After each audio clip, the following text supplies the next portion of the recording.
오늘은 단어 공부부터 좀 시작하려고 합니다. 죄송합니다. 뭐 저보다 더 많이 아시겠지만 오늘은 혹시 알고 계시면 한 번 더 짚어보는 의미에서 혹시 아직 한 번 그렇게 생각을 못 해본 그러한 말들이라면 오늘 이번 기회에 다시 한번 정확하게 그 내용을 한번 새겨보는 그러한 시간이 되었으면 좋겠습니다. 먼저 살펴볼 것은 지식과 지혜의 차이점입니다. 여러분, 지식이라고 하는 것과 지혜라고 하는 것은 비슷한 말 같지만 사실은 어마어마한 차이가 분명히 존재합니다. 지식이라고 하는 것은 사실 누구나 얻을 수 있는 것이, 자기 것으로 만들 수 있는 것이 바로 지식입니다. 아주 어린 아이에서부터 죽음을 못 떠내는 그러한 나이에 이르기까지 무언가를 새롭게 어떠한 사람이나 도구나 매체를 통해서 새로운 정보나 새로운 관련된 그러한 사실들을 배우고 전해 들으면 그게 지식으로 쌓이는 것이죠. 근데 이 지혜는 조금 다릅니다. 지혜는 조금 더 실천적이고 우리의 삶의 행동으로 옮겨지는 상황 속에서 나오는 말이지요. 다시 말씀드리면 지식으로 쌓아져 있는 것들이 그대로 쌓아져 있다면 그것은 하나의 그냥 지식으로 남아 있어서 커다란 효용으로 발휘되지 못합니다. 그러나 지혜를 통해서 그 도구로 쌓아놓은 지식들을 잘 꿰어서 우리 삶에 적용하고 많은 사람들에게 이롭게 적용하고 실천하는 것이 바로 지혜인 것이죠. 그래서 이 지혜는 그냥 되는 것이 아니라 우리가 삶에 부단히 노력하고 많은 사람들의 보를 받으려고 하고 우리가 항상 깊이 생각하면서 어떻게 무엇을 해나갈까를 그렇게 깊이 생각하는 사람들에게 찾아오는 것이 바로 지혜이죠. 구슬이 서말이어도 꿰어야 모배가 된다고 하는 것이죠. 그래서 우리 이 창고에, 지식 창고에 있는 그 지식들이 이 구슬 서말이라고 한다면 이 지혜라고 하는 것은 그 모든 것, 이 지식, 그 구슬 서말을 잘 꿰어서 보배로서의 가치를 더할 수 있도록 만들어가는 것이 바로 지혜라고 할 수 있을 것입니다. 조금 더 실질적인 예를 들면 이런 겁니다. 이 물리학을 배운 사람들은요, 물체가 중력에 의해서 땅 쪽으로 떨어진다는 걸 다 알아요. 그런데 그게 지혜가 되려면 위험한 건물 밑이나 나무 밑에 앉아있는 사람이 위에서 떨어질 것으로 위험이 예측되는 그런 상황에서 빨리 가서 그 사람을 그곳에서 벗어나게 하는 것. 이게 지혜로운 활동이죠. 근데 만약에 그냥 물리학적인 이해만 가지고 있으면 그건 그냥 지식에 불과한 것입니다. 또 한 가지, 영리함과 지혜로움을 한번 생각해 보려고 합니다. 이 영리하다, 지혜롭다, 역시 비슷한 말 같습니다. 하지만 거기도 엄연히 분명한 차이가 존재합니다. 이 영리하다는 것은 조금 더 일시적이고 근시안적인 그런 말을 볼 수 있고요. 이 지혜로운 것은 조금 더 반복 지속적인 것이고 좀 먼 해안과 관련되어 있다고 보면 조금 더 쉽게 이해가 될 것 같습니다. 예를 들자면 그런 것이죠. 어떤 상황이 벌어졌을 때 그 상황을 잘 모면할 수 있도록 순간에 재치 있는 그러한 행동, 그러한 판단, 이런 것이 영리함입니다. 그리고 대부분 영리함이라고 하는 것은 그 위기의 순간을 임기응변으로 넘기기 위해서 주로 자신의 이익에 부합되는 일을 많이 합니다. 그런데 이 지혜로움이라고 하는 것은 그 순간적인 그런 위기나 당면한 과제를 극복하는 것보다는 어떤 일련의 과정 속에서 미래를 내다보고 순간순간이 아니라 더 먼 미래에 어떤 일을 목표로 그것을 향해서 점진적으로 해나가는 과정을 전부를 볼 수 있는 그 눈이 바로 지혜로움인 것입니다. 그래서 우리가 흔히 리더의 그러한 덕목을 얘기할 때 영리함보다는 지혜로움이 있어야 된다고 하는 것이죠. 영리함은 순간의 이익과 개인의 이익에 치중한다고 한다면 이 지혜로운 것은 자신뿐만 아니라 함께한 많은 사람들의 이익을 추구할 수 있는 그러한 능력을 우리가 지혜로움이라고 보통 이야기를 하는 것입니다. 그래서 리더의 필수 덕목으로는 이 지혜로움이 있어야 나의 능력을 발휘하고 나의 영리함을 통해서 이익을 추구하기보다 다른 사람들, 함께하는 사람들의 그 이익이 될 수 있는 그러한 역량과 그러한 지혜와 그러한 영리함이 다 잘 발휘될 수 있도록 할 수 있는 것이 바로 지혜로운 리더의 그러한 본 모습이라고 볼 수가 있습니다. 성경에서도 지혜롭다라는 말씀을 많이 합니다. 그리고 우리는 그 지혜로움도 세상적인 지혜로움과 그리고 하나님께서 말씀하시고 우리에게 바라시는 그러한 신앙적인 하나님의 자녀로서의 그러한 지혜로움에는 조금 더 차이가 있습니다. 오늘 말씀으로 들어가서 우리는 그럼 과연 어떠한 지혜로움을 가졌을 때 그래, 그게 바로 최고의 지혜지 라고 인정받을 수 있고 하나님께서 인정하실 수 있을지 오늘 그 최고의 지혜가 뭔지를 한번 알아보려고 하는 겁니다. 어떤 주인이 청지기에게 집안 살림을 맡겼습니다. 집안 살림 전체를 관리한다고 하는 것은 일반 다른 하인이나 종들과는 조금 격이 다르죠. 뭐 지배인이나 중간 관리 이 정도로 우리가 이해를 해야 될 것 같아요. 그래서 여러 하인들이 있지만 그 모든 사람들의 일이라든지 그리고 집안의 여러 살림이 어떻게 돌아가는지 이런 것들을 총괄적으로 관리하는 총무의 개념이 바로 오늘 성경 말씀에 등장하는 이 청지기가 맡았던 그 주인이 맡겨주었던 일인 것 같습니다.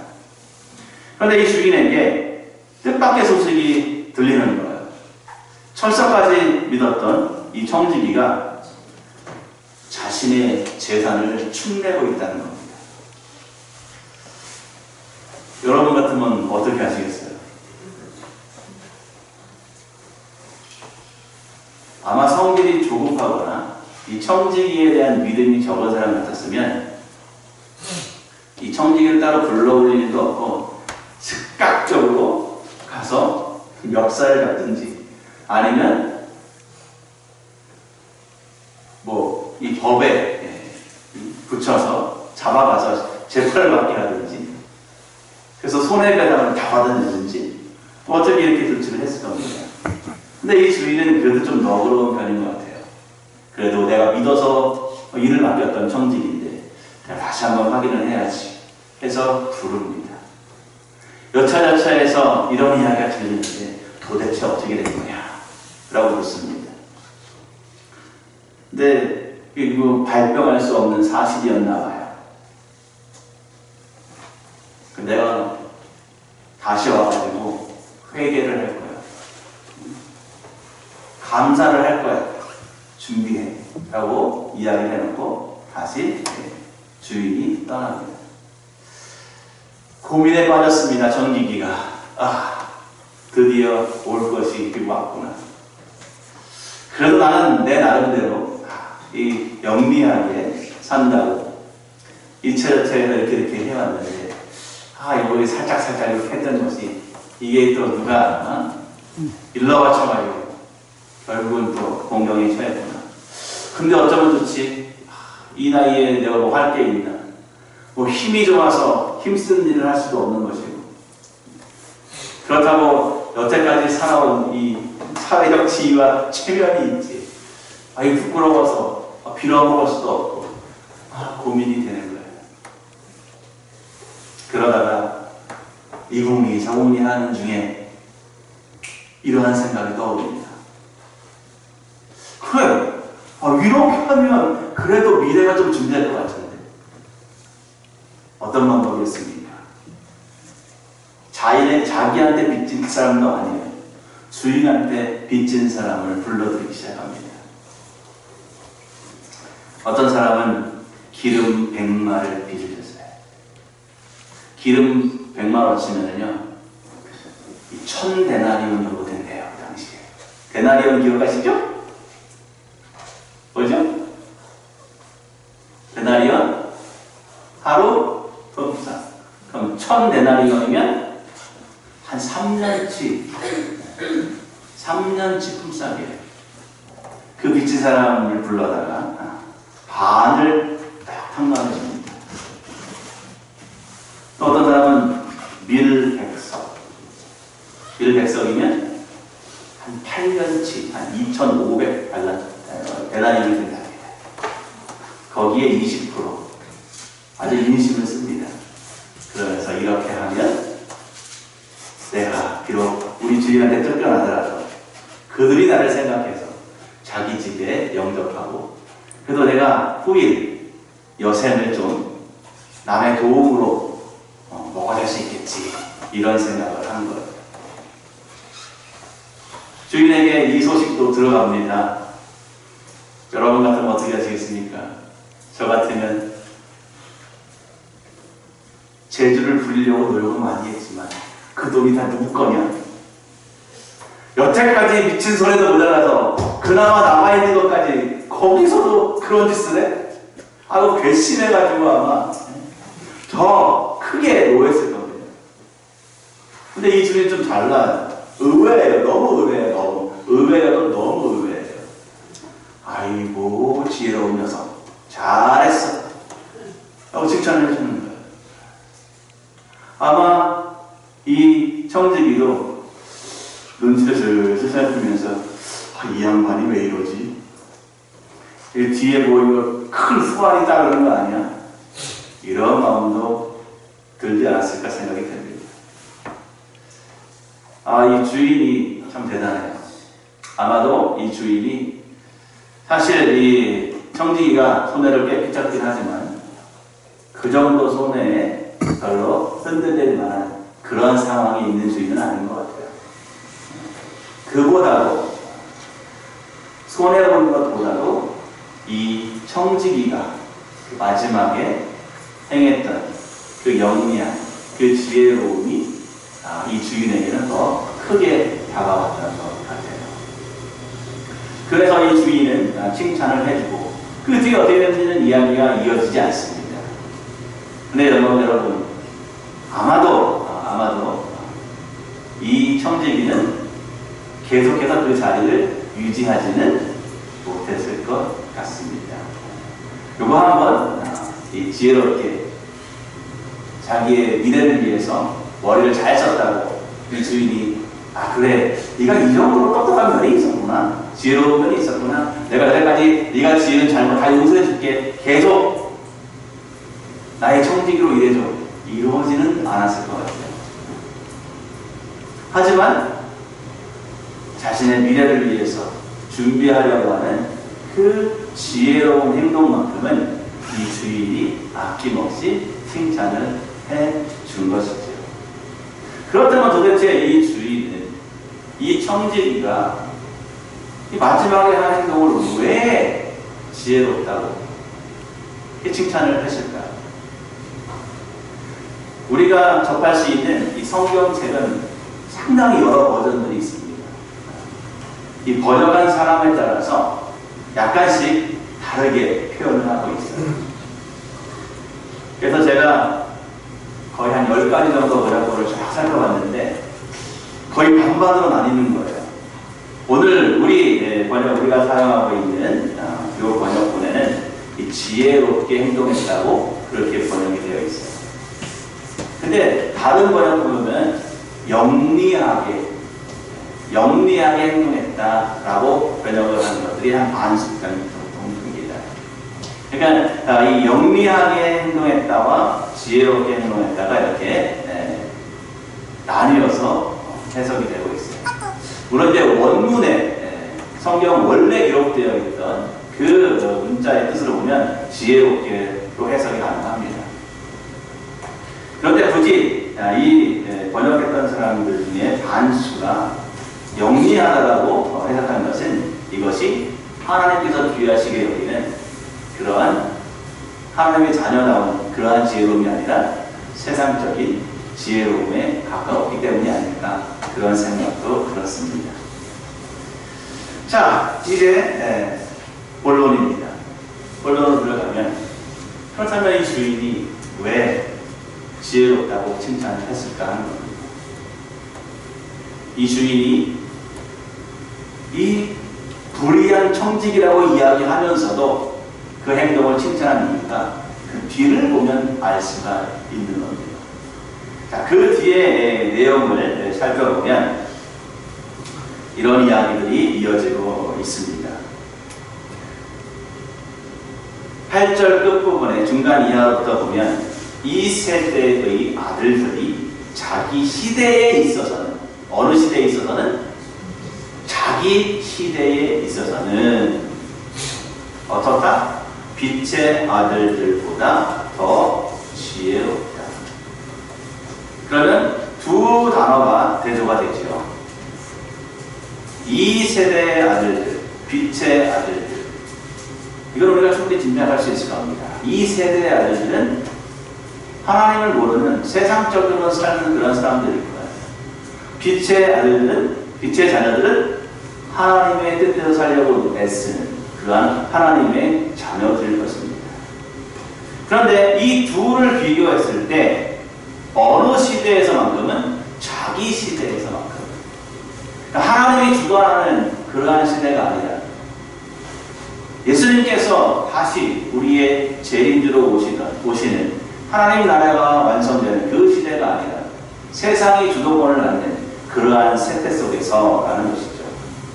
그 세태 속에서의 영리함, 지혜로움은 세상에 속한 사람들이 더 뛰어나다고 볼 수도 있다고 하는 것입니다.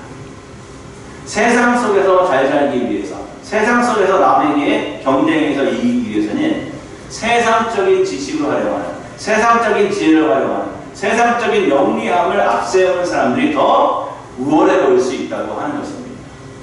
그러나 때로 하나님의 지혜로움을 바탕으로 살아가는 하나님의 백성들은 그들의 눈에 어리석어 보일 수 있고 그들의 눈에 미련해 보일 수 있다고 하는 말씀입니다.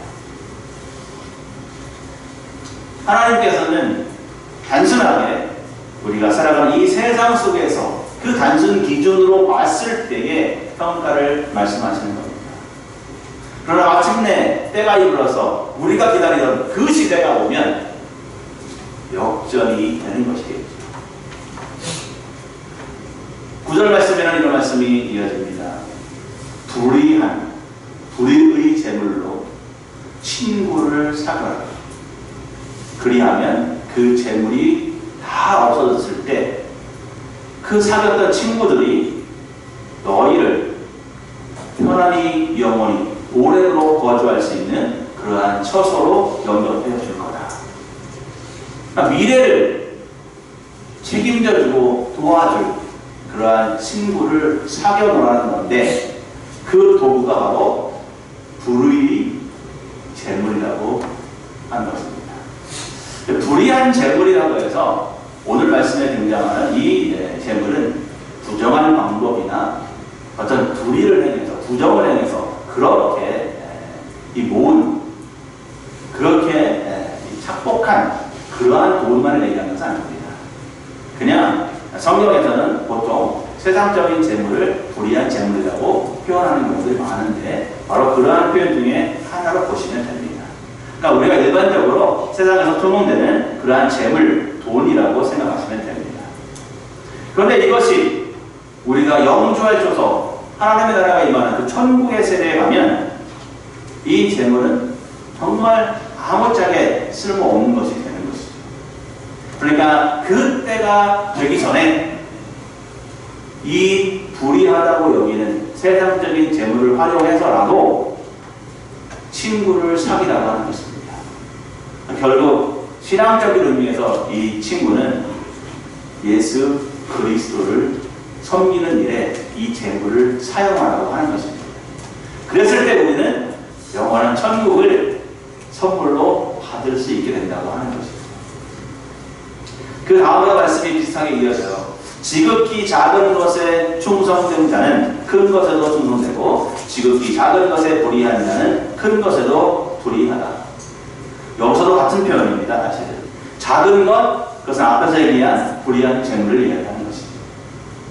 그리고 그 지극히 작은 것에 대해서 마지막 부분에 있는 큰 것, 이것은 바로 하나님께서 우리에게 선물로 주실 하나님의 나라를 이야기하는 것입니다.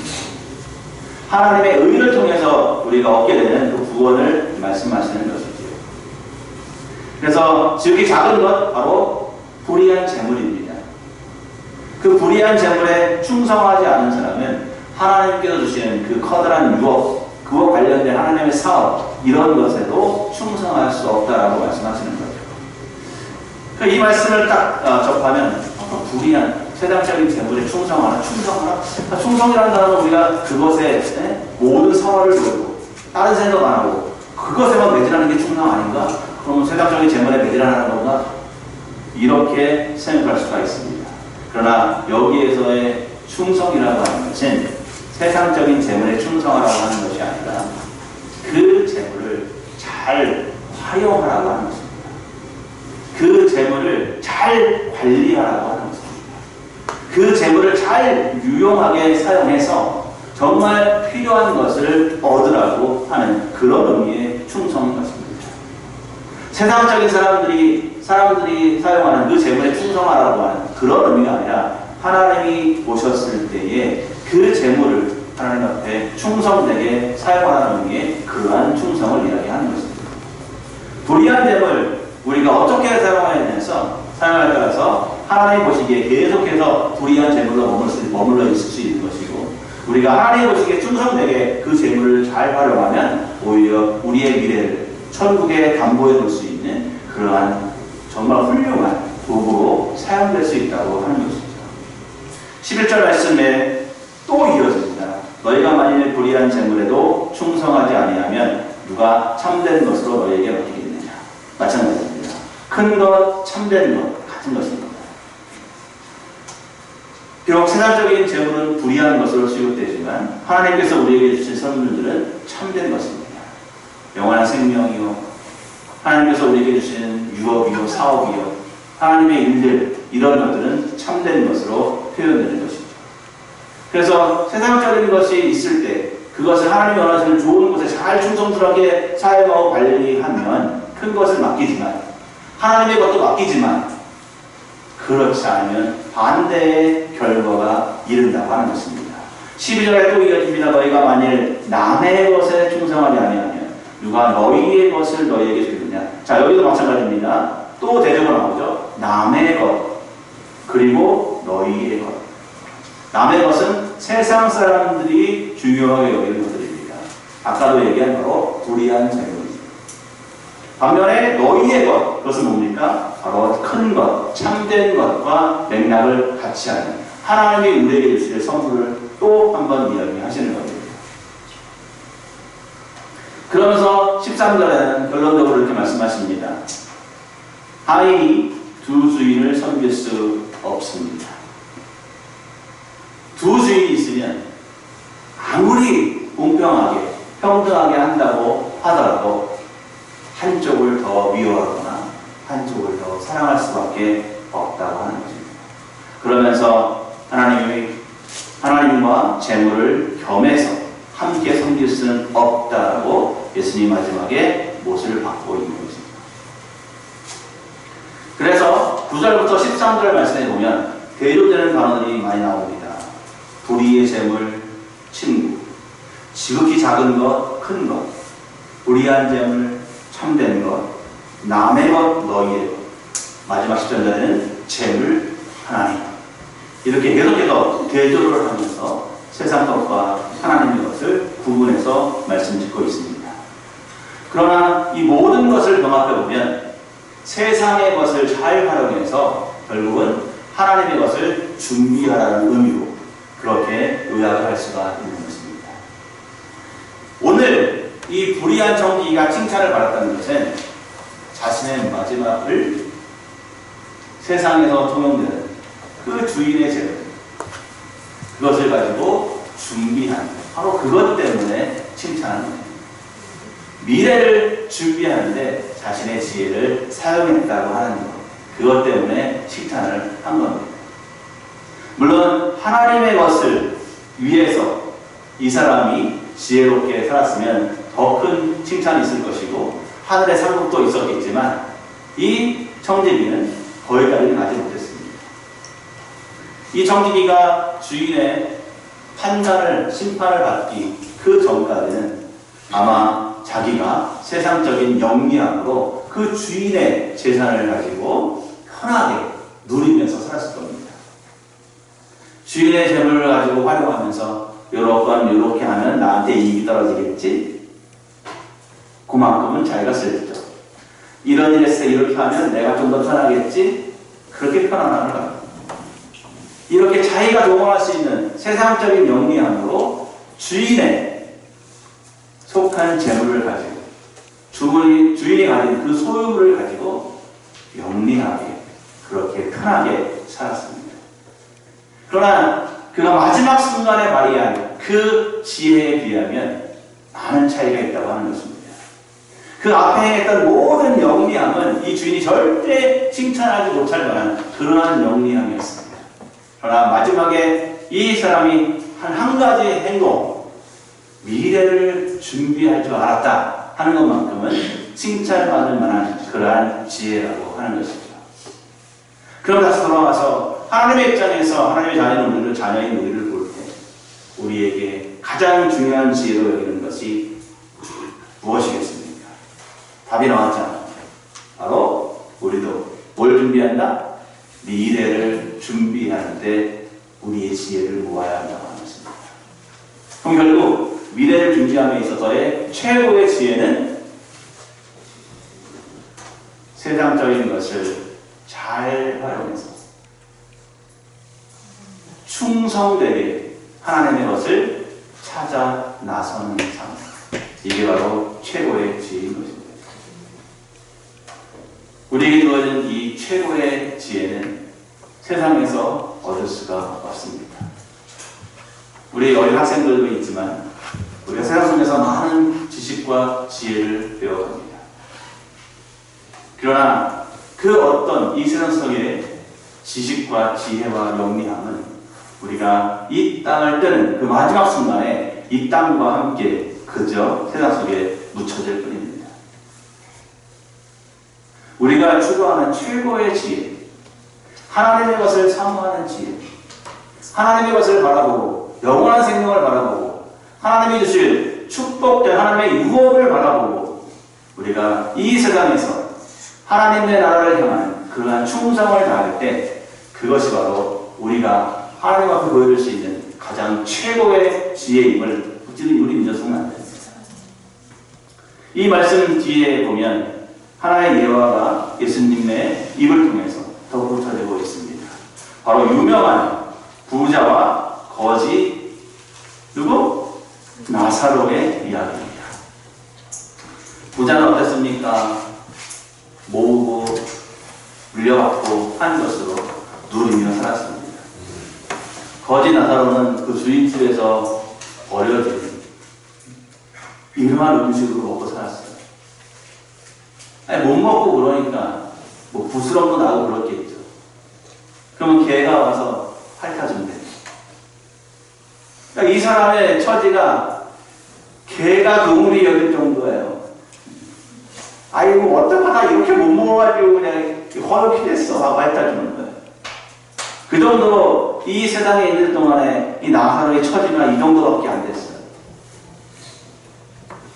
그런데 사후에 죽고 나서는 완전히 형편이 달라집니다.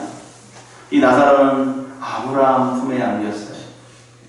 아브라함과 함께 앉아서 그 평화롭고 아름다운 모습으로 천국에 있는 거예요. 그런데 이 주인은 편히 누리다가 안타깝게도 천국에 가지 못했어요. 아브라함을 그저 볼까마도 하는 그 천국을 바라보면서 지옥 끝에서 그냥 부러워할 뿐이에요. 너무 목에 타니까 아버지 아브라함 저기 그 나사로 시켜가지고 손가락에다 물 한번 찍어서 내 목에다 이렇게 좀 묻혀주면 안 됩니까? 네가 있는 곳하고 여기하고는 그 사이에 큰 구렁이가 있어, 이 구렁텅이가 있어가지고 그 건너갈 수가 없어. 막 속이 상해는 그렇습니까? 그러면 어떡하지? 그러다가 번뜩 집에 남겨둔 가족들 생각이 나는 거예요. 나는 이미 버린 몸, 우리 집에 있는 자녀들이다. 우리 마누라라도 어떻게 좀 천국에 가가지고 나사로 선사를 해야 될 거 아니야. 그래서 또 부탁을 합니다. 아브라함, 우리 집에 여기 혹시 죽어있는 사람 가운데 다시 살아가서 돌아갈 사람이 있으면 우리 집에 좀 가가지고 제발 우리 가족들한테 이래 살지 말라고 그렇게 전해달라고 얘기합니다. 아브라함의 대답이 참 어떤 면에는 야속하고 어떤 면에는 정답입니다. 그렇게 해도 소용없어. 그들에게는 이미 모세와 선지자들이 있잖아. 모세와 선지자, 이거는 진짜 모세와 선지자를 얘기하는 건 아니겠죠. 모세와 선지자처럼 하나님 앞으로 이끌어줄 사람들, 하나님의 말씀을 되어낼 사람들이 넘친다는 얘기예요. 그런데 네가 그랬듯이 너네 자녀들도 그들의 말을 듣지 않는데 하물며 죽었다가 살아왔다고 가서 증언한다고 그들이 믿겠느냐? 라고 이야기하는 겁니다.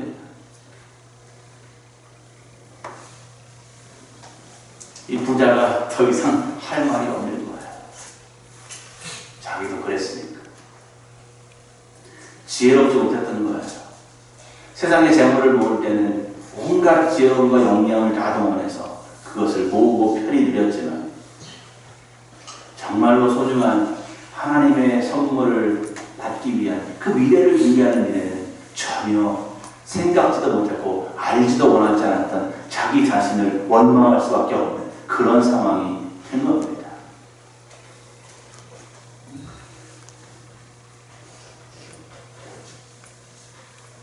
꼭 성경에 이렇게 비유를 보면 부자는 잘 안 되고 궁상하게 사는 사람은 잘 되는 것처럼 이렇게 나오는데 이거는 그냥 극단적인 비유를 나타내기 위한 말씀입니다. 세상에서 아까도 말씀드렸지만 세상에서 하나님이 말씀하시는 그 불의한 재물, 그걸 어떻게 활용하느냐가 관건이에요. 예화 속의 부자가 세상의 불의한 재물을 어떻게 모았든 관계없이 그거를 잘 사용하고 잘 관리하고 하나님 앞에 충성하는 마음으로 그것을 가지고 하나님의 나라의 영광을 위해서 충성하고 미래를 준비했다면 이 사람이 왜 이 나사로와 함께 아브라함 곁에 있지 못했겠습니까? 우리는 어떤 상황 속에 살든지 세상의 영리함을 뛰어넘는 천상의 지혜를 획득하고 그 지혜의 길에 우리의 충성을 다해야 할 것입니다. 세상에 속해져 있지만 이 세상 속에서 다가올 미래 하나님의 나라를 준비하라는 것입니다. 불의한 청지기의 마지막이자 처음이었던 그 지혜로움에 대한 칭찬은 바로 그의 미래를 위한 준비였기 때문에 가능했던 것입니다. 그렇기 때문에 우리가 갖춰야 할 최고의 지혜, 다시 한번 말씀드리지만 그것은 미래의 날, 심판의 날을 준비할 줄 아는 그러한 지혜인 것입니다. 그 외 모든 것들은 이 땅이 심판을 받을 때 이 땅 속에 그저 묻혀지고 함께 없어질 것에 불과합니다. 하지만 오직 하나님의 나라를 준비하는 저와 여러분 같은 하나님의 자녀들에게 있어서는 우리가 발휘하는 그 지혜는 마침내 오늘 말씀에 나왔듯이 친구로서 큰 것으로서 참된 것으로서 그리고 우리가 하나님께로부터 반드시 받아야 될 가장 큰 선물, 즉 영원한 생명과 천국의 시민권으로 우리에게 되돌아올 것이라고 하는 것입니다.